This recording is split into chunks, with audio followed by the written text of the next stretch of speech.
If I can move to our next petition, it's PE1458 by Peter Chirby on the Register of Interest for Members of Scotland's Judiciary. Members have a note by the Clerk on submissions. Members will know that we had this has been a long, hard work saga for the committee, and could I thank all members, incidentally, for the very thoughtful contributions that all members put forward in the plenary session that we had.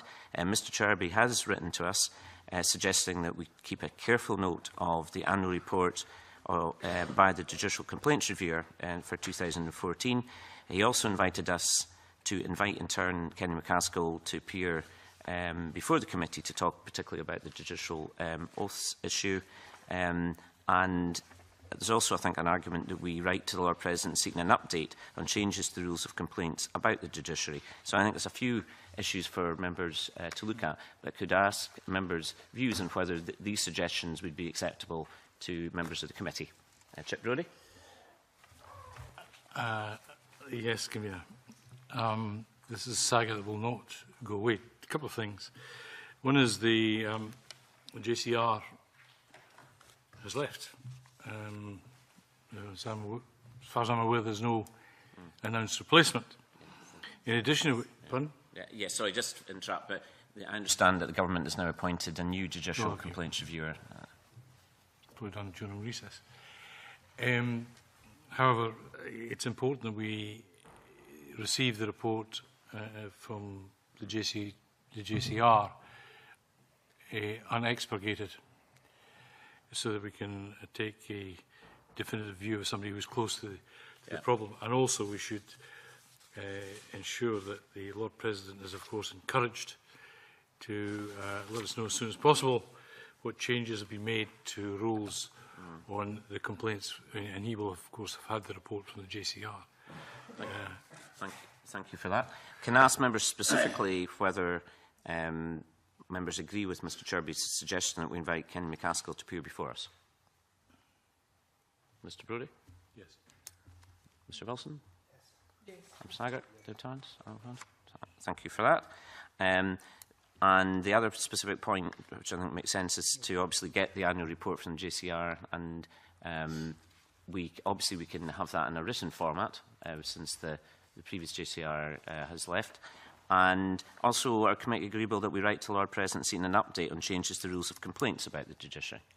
And there was, as I think I raised and other members raised, in fairness, there was a change to the recusals. That is where a judge decides not to take part in a case because of some conflict. There now is a register of that since April this year, which I think I identified in my speech. At the time I spoke, I think there was 14. So there now is a website that you can go on, and that is an improvement. And to be fair, I'm glad the Lord President has taken this on board. I think this has helped. I'm not suggesting this fully satisfies the petitioner, but a move in the right direction is always welcome. Mr Wilson? Thank you, Convener. I agree that we have moved in terms of the direction of travel relating to the petition. And while I accept your comment about the register of recusals now being available on the website, I would seek clarification from the Lord President as to whether or not these are voluntary recusals, because there may be still judges sitting in cases where they may have an interest, and it's only, and just for clarification, to find out whether or not, because I know there is a recent case where a judge recused themselves because they were a member of an organisation that was about to hear a case. But it's just that because we still don't have a register of interest for judges, then is it still very much up to the individual judge to decide whether or not they feel it is relevant they recuse themselves from a case? Yeah, obviously it's been a matter for the Lord President to give you a definitive answer, but my understanding from the discussions I had with him along with Mr Brodie and my reading of the website with the 14 at the time recusals, these were all recusals because there was a conflict. Mostly it was about personal issues. For example, a judge would know a witness, and as far as I could see, there was no financial issues at all.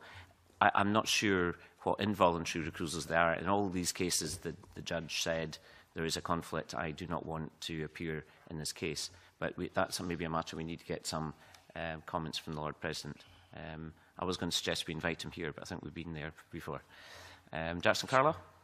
Convener, can I again say that I think the recommendations that have been made are appropriate? Can I just say, with reference to the debate, that subsequently the Law Society of Scotland were very keen to reassure me that any indirect briefing I may have had or received which suggested they regarded the value of this committee as being any less than any other committee of the Parliament certainly did not represent their views, and I was happy to accept that reassurance, given that the impression might have, I think, in the debate been created the Lord President had somehow felt that this committee was one he would prefer not to appear before because it wasn't covering weighty matters that required his direct attention. Well, I'm happy to be reassured that that's not the Law Society's view. I'm very pleased, Mr Carlow, that you've raised this and that the Law Society have put that comments to you. I'm glad that now this is on the record.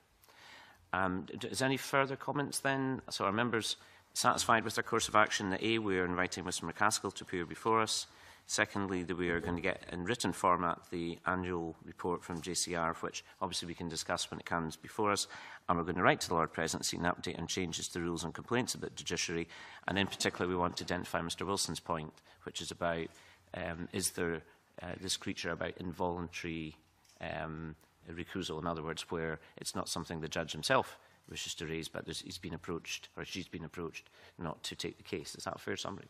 Mr Wilson, thank you. Is that fair? Well, Mr Brodie? I just come back to the JCR's report, and I'm not suggesting that anything would be done that was wrong, but given the strength of view that the incumbent had regarding the register of interests, I think it's very important that we understand that we see, if you like, the naked report, because I think that's quite important, that we get a valuation, of a true valuation, to see if anything has moved on. Yes. Angus MacDonald?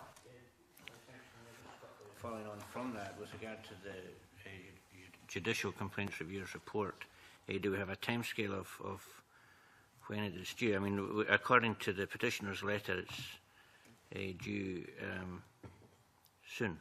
But I mean, my assumption is that it is it's almost a pause, because obviously the previous Judicial Complaints Reviewer has completed her term of office.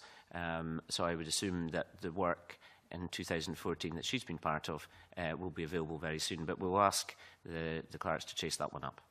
Good. John Wilson?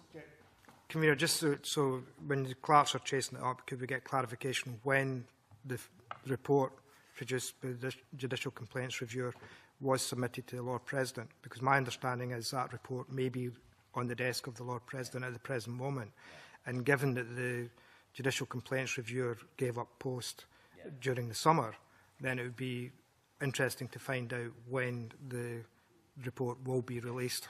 Yes, that's a good point. Thank you for that. Are members agreeable with that course of action? Thank you for that.